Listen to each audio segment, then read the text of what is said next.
Exercise 5.3 का मिल रहे हैं ना। बड़ा मजेदार क्वेश्चन है, इतना आसान क्वेश्चन है ना, आज देखेंगे तो हम लोग का दिल पिघल जाएगा, तो इतना इजी क्वेश्चन था।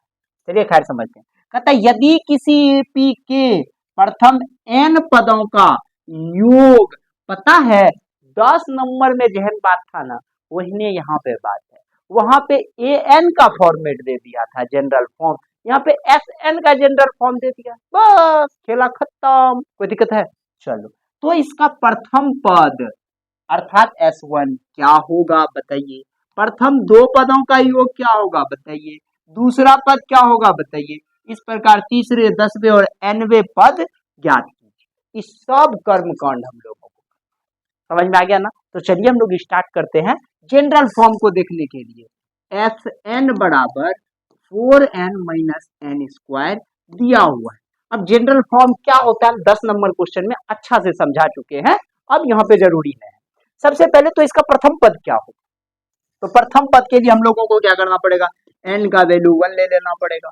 n का वैल्यू कितना लेना पड़ेगा, 1 लेना पड़ेगा। तो देखो बउआ, 4 इंटू एन के जगह 1 दे दो, माइनस 1 का स्क्वायर दे दो, कोई दिक्कत हुआ?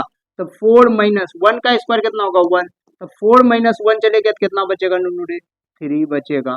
तो S1 को हो चाहे A1 को हो, कितना हो गया रे बउआ, 3 हो गया। कोनो दिक्कत है?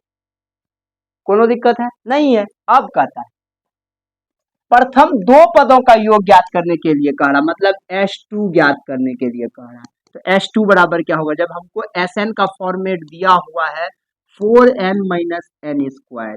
अब देखो 4 इंटू एन के जगह पे 2 लेना पड़ेगा, माइनस 2 का स्क्वायर करना पड़ेगा।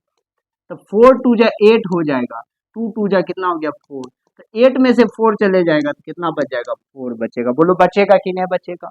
पहला पद यानी S1 निकालना था, निकाल लिए, 3 हो गया। S2 कहा निकालने के लिए निकाल दिए, कोई दिक्कत हुआ? अब आगे जो कहेगा सबको देख लेंगे। प्रथम दो पदों का योग यहाँ तक खेला कर दिए, दूसरा पद क्या होगा, खेला यहाँ समझना। नूनू रे ये को बात को समझ जाएगा तो क्वेश्चन ही खत्म हो जाएगा, पावरे इसका खत्म, सीज कर देंगे पावर। हमको कहा दूसरा पद, जब एपी के पद को लिखते योग को तो S1 S2 लिख दिए, n का वैल्यू रख दिए, यहाँ पे कह रहा है दूसरा पद A1 A2 यानी कि A2 निकाल करके दीजिए हमको।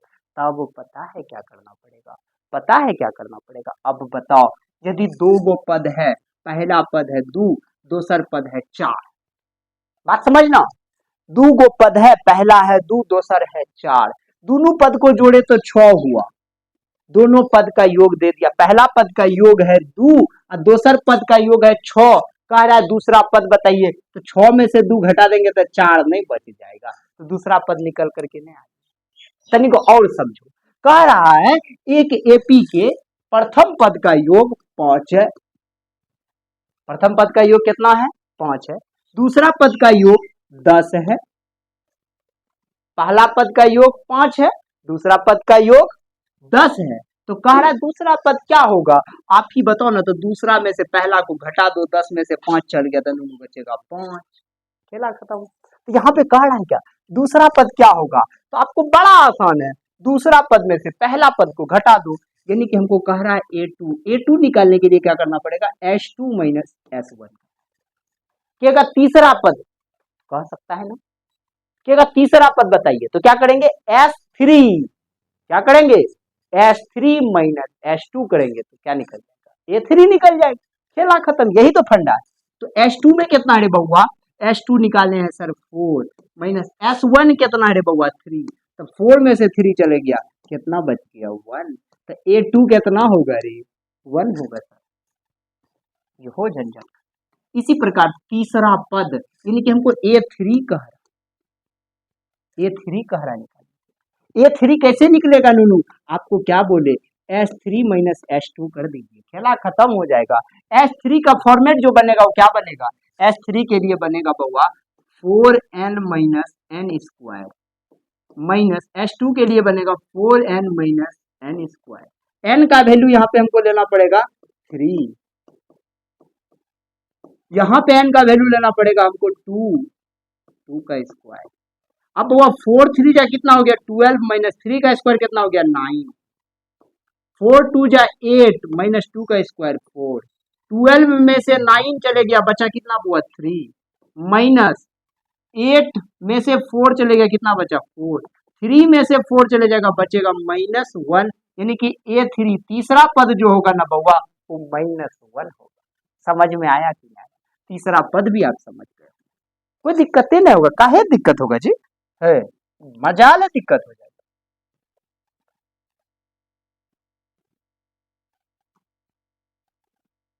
अब चलिए, अब हम लोगों के पास 10वां पद कह रहा है, ये 10 निकालने के लिए कह रहा था, इसको निकालने के लिए हमको S10 माइनस S9 करना पड़ेगा, बस खेला खत्म। तो S10 को कैसे लिखेंगे, तो यहाँ पे फॉर्मेट दे दिया है 4n minus n square, minus S9 को क्या लिखेंगे जल्दी से बोलो, 4n माइनस एन स्क्वायर। बउआ रे 4n का वैल्यू कितना देंगे 10, माइनस 10 का स्क्वायर, माइनस 4 n का वैल्यू कितना है रे बउआ, n का वैल्यू कितना है जल्दी से बोलो 9, माइनस 9 का स्क्वायर, 4 10 जा 40 माइनस 100, 4 9 जा 36 माइनस 81, घटा दोगे ना तो -60 हो जाएगा। और यहाँ पे देखो -60 आया, माइनस इसको जब घटाओगे ना तो 11 में से 6 गया 5 बचा, 7 में से 3 गया 4, 45 बचा, माइनस में 45 बचा, -60 माइनस माइनस प्लस 45। अब यदि इसको घटाओगे ना तो ये बच जाएगा -15, यानी कि A10 जो निकल करके आया वो निकला -15। कोई दिक्कत ही नहीं, कहाँ से दिक्कत होगा, मजाल है दिक्कत होगा। A10 जो निकल करके आया ना बउआ -15 आ गया। यहाँ तक शायद आप अच्छे से समझ गए होंगे, 10वां पद तक समझ गए होंगे। इसके लिए अच्छा से क्या बात है, 10वां पद कहेगा ना तो S10 में से S9 को घटाना, कहेगा 15वां पद बताइए, 15वां पद, जैसे 15वां कहेगा तो क्या करना है S15 माइनस S14 कर देना, बस खेला खत्म। यही फॉर्मेट कह दिया। 20वां पद बताइए, ये 20 कह दिया ना तो S20 में से S19 घटा हो गया। कोनो दिक्कत है, बोलिए ना, कोनो दिक्कत है आपको, नहीं होगा ना, कैसे हो जाएगा जी। अब लास्ट में एक बात कहता है एनवे, क्या कहता है एनवे पद ज्ञात करें। एनवा पद कैसे निकालना है, तो Sn का तो आपको पता है फॉर्मेट दिया हुआ है 4n माइनस एन स्क्वायर। अब हमको कहा एनवे पद ज्ञात करना, तो n में से क्या करना है, n में से n माइनस 1 को घटा देना, बस यही चीज करना है हमको, n में से n माइनस 1 को घटा देना। तो पहला जो फॉर्मेट है जहां जहां n है पहले में वही वही लिख दीजिए, यानी कि 4n माइनस एन स्क्वायर कर दीजिए, कोई दिक्कत हुआ। सेकेंड में आपको क्या करना है, जहां भी n है 4n माइनस 1 कर दीजिए, माइनस n माइनस 1 का होल स्क्वायर कर दीजिए, बस यही आपको करना है। अब देखिए 4n minus n square minus, अब यहाँ पे देखिए 4n हो जाएगा -4 होगा, माइनस को रहने दीजिए, a square plus b square minus 2ab, 4n minus n square, यहाँ पे देखिएगा माइनस है, 4n माइनस 4 माइनस n का स्क्वायर n स्क्वायर, अरे n का स्क्वायर कितना होगा n स्क्वायर प्लस 1 माइनस क्या हो जाएगा 2n।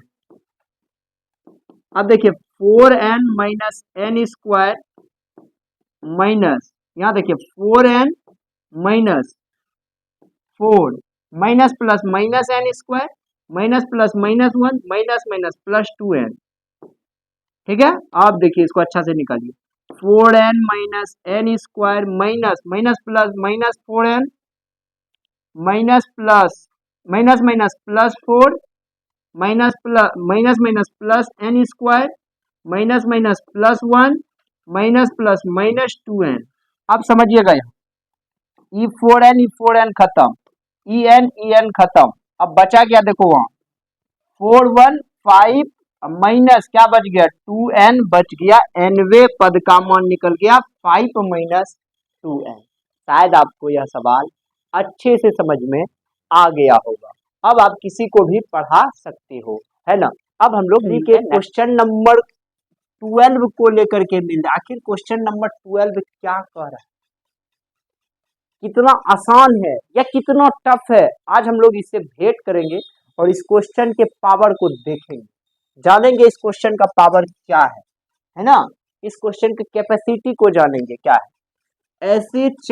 ऐसे प्रथम 40 धन पूर्णांक, धन मतलब होता है पॉजिटिव नंबर का योग ज्ञात करें, मतलब हम लोगों को Fn निकालना है, ये बात पता चल गई। जो 6 से विभाज्य प्रथम, तो पहला जो संख्या 6 से विभाज्य होगा वो 6 होगा, दूसरा 12, तीसरा 18, चौथा 24 डॉट डॉट डॉट कहां तक जाएगा, तो 40 धन पूर्णांक जाएगा, उसका योग ज्ञात करना। यहाँ पे एपी बन रहा है, तो प्रथम पद क्या है, ए बराबर 6 है, दूसरा डी है, डी में 6 12 माइनस 6 है, घट करके बच गया 6, ए निकल गया, डी निकल गया, और कितना कह रहा है, तो 40, तो एन बराबर कितना हो गया 40, कोई दिक्कत नहीं, तो क्या निकालना है, एस एन निकालना, एस एन बराबर एन बटे 2 into 2a plus n minus 1 into d, n कितना रे बउआ 40 बटे 2a का वैल्यू कितना है 6 प्लस एन कितना है रे बउआ 40 माइनस 1, डी कितना है, डी 6 20, 6 दूना कितना हुआ 12, 40 में से कितना बचा रे 39, बउआ यहाँ पे देखिए क्या हो गया 20 इंटू 12 प्लस इसको गुना कर दीजिए, 9 6 के 54 का 4 हासिल 5 6 3 का 18 5 234, 20 गुना इस दोनों को जोड़ दीजिएगा तो हो जाएगा 248, 36 46, 234 2 36 और 10 कितना गया 46, अब इसको गुना कर दीजिए तो 6 दूना 12, 4 दूना 8 1 9, 2 दूना 492, 1 0 49, 20 इज द आंसर। हो गया, क्या कह दिए, ऐसे 40 धन पूर्णांक का योग, तो योग निकालना था, हमको पता चल गया, जो 6 से विभाज्य प्रथम, तो पहला 6 से विभाज्य 6 होगा, दूसरा 12 होगा, और तीसरा 18, चौथा 24 डॉट डॉट डॉट ऐसे 40 का निकालना है, तो ए हो गया 6, डी हो गया 6, एन हो गया 40, एस एन का फॉर्मूला लगा दिए, खटाक से हम लोग 49 20 इसका योग प्राप्त कर दिए।